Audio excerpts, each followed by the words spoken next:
Hello everyone, একটা কড়াই নিয়ে নিচ্ছি। আজকে মজার একটা রান্নার রেসিপি আপনাদের সাথে শেয়ার করব।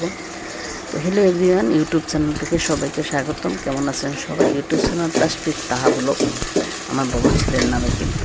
তো আমি পোলাওটা আগে ভেজে নিচ্ছি, পেঁয়াজটা ভেজে নিচ্ছি। পেঁয়াজের সাথে আমার মশলা, সব ধরনের মশলা একটু ভেজে নিব। পেঁয়াজের সাথে মশলা ভেজে নিলে হয় কি, যারা নতুন তাদেরকে বলছে, যারা পুরান তারা তো অবশ্যই জানেন, তাহলে মশলার আলাদা একটা সেন্ট বের হয়, ভালো লাগে। তো আমি যেহেতু বরিশালের মানুষ, তো নারিকেলের দুধ দিয়ে আমি রান্না করবো। নারিকেলের দুধটা নেই, সেজন্য ইয়ে দিয়ে রান্না করতেছি, গরুর দুধ দিয়ে। তো মশলা ভাজা, পেঁয়াজ রসুন ভাজার সাথে সাথে আমি কিন্তু একটু আদা বাটাও দিয়েছি। চালটা আমি ভালো করে ভেজে নিব সুন্দর করে।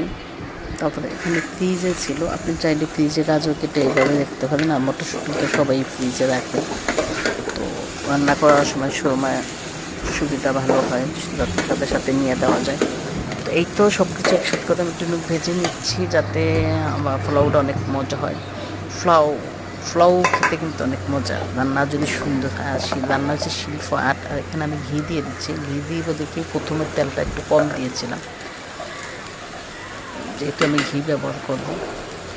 তো আমার সাথেই থাকুন, দেখতে থাকুন। পোলাওটা অনেক সুন্দর হবে, আর যারা নতুন আছেন তাদের জন্য অনেক সুবিধা হবে। তারা আমার পোলাওটা রান্না করেন, ট্রাই করতে পারেন। দুধের জায়গায় আমি নারিকেলের রস দিই।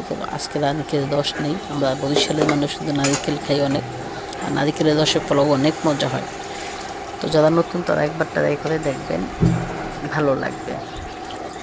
তো এই পর্যায়ে আমি পানিটা দিব, যতটুকু পানি লাগবে ততটুকুই দিব। তো আমি তো পানি বুঝি কতটুকু দিতে হবে, যেহেতু আমরা রান্না করতে করতে। যারা নতুন তারা কিন্তু এইভাবে একটা কৌটার ভিতর মেপে নেবেন। 1 কৌটা চাল হলে 2 কৌটা পানি লাগবে।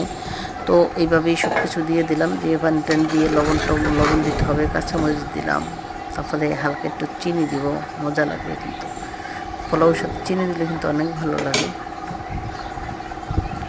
আর লবণ সবসময় এই পর্যায়ে ট্রাই করবেন, যেই পর্যায়ে একেবারে পানি টানি দেওয়া শেষ হবে তখন লবণটা ট্রাই করে। লবণ দিলে ওই লবণটা সবচেয়ে পারফেক্ট হয়। আগে যদি আপনি লবণ দিয়ে দেন তাহলে কিন্তু হয়তো কম বেশি হতেই পারে।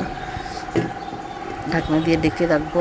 এখন কিছুক্ষণ পরে বলক আসলে একেবারে জালটা বন্ধ করে চুলে দিয়ে রাখবো। আমার বলক এসে পড়ছে, এখন জালটা বন্ধ করে চুলে রাখবো। তো যারা যারা আমার ভিডিওটা দেখছেন, একটু হলেও উপকার হলে আপনারা এইভাবে আমার মতো ট্রাই করবেন।